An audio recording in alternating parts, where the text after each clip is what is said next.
আসসালামু আলাইকুম। কেমন আছেন সবাই? আশা করছি আল্লাহ তাআলার অশেষ রহমতে সকলে ভালো আছেন। আপনাদের দোয়া এবং ভালোবাসায় আমরাও ভালো আছি। চলে এলাম নতুন আরও একটি ব্লগ ভিডিও নিয়ে। আজকে রান্না করব আমি লাউ দিয়ে রুই মাছ। রুই মাছটা ভাজার জন্য আমি এখানে লবণ আর হলুদ দিয়ে মিশিয়ে নিচ্ছি। তারপর চলে আসছি চুলায় একটা প্যান বসিয়ে দিয়েছি আর দিয়েছি তেলটা একটু গরম হয়ে আসার পর দিয়ে দিচ্ছি আগে থেকে ম্যারিনেট করে রাখা মাছটা।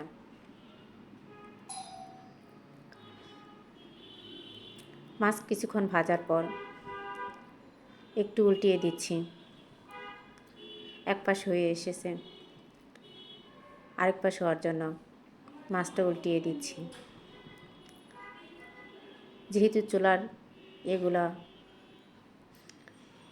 এক পাশে একটু ছোট বড়, তাই একদিকে তেল দেখা যাচ্ছে।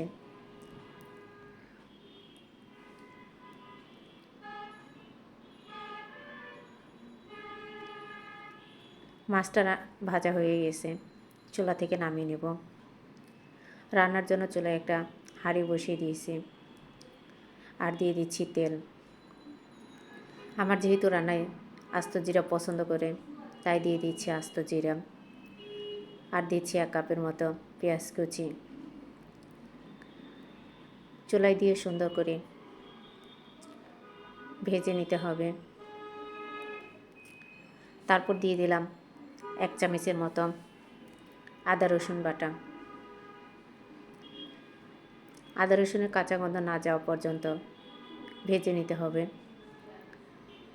তারপর দিয়ে দিচ্ছি মরিচ, হলুদ, ধনিয়া গুঁড়া, লবণ একসাথে ভিজিয়ে রেখেছিলাম।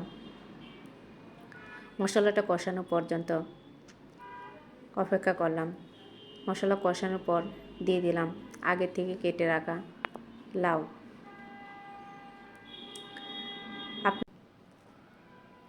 আপনারা যারা আমার এই ভিডিওটি দেখছেন অবশ্যই ভিডিওটি লাইক করবেন, কমেন্ট করে জানাবেন ভিডিওটি কেমন হয়েছে। ভিডিওটি ভালো লাগলে একটা শেয়ার দিতে ভুলবেন না। আপনি যদি ফেসবুক পেজ থেকে ভিডিওটি দেখে থাকেন অবশ্যই পেজটি ফলো দিবেন। ইউটিউব চ্যানেল থেকে দেখে থাকলে চ্যানেলটি সাবস্ক্রাইব করে আমার পাশেই থাকবেন।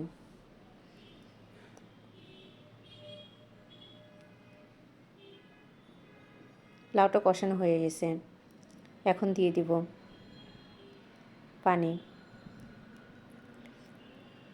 পানিটা দিয়ে একটু জাল দিয়ে নেব। লাউ রান্নার এই পর্যায়ে এসে আমি মাছটা দিয়ে দিব। এখন রান্নাটা প্রায় শেষ। মাছটা দিয়ে কিছুক্ষণ জাল দিয়ে আমি চুলা থেকে নামিয়ে নেব।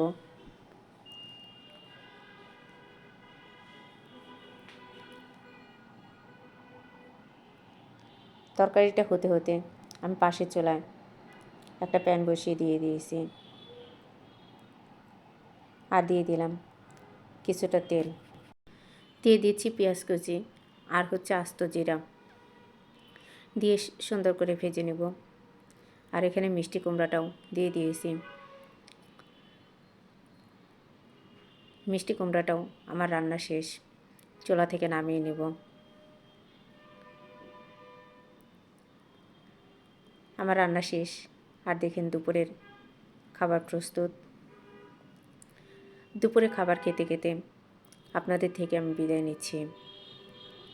আপনারা সকলে ভালো থাকবেন, সুস্থ থাকবেন আর আমার পাশেই থাকবেন। আল্লাহ হাফেজ।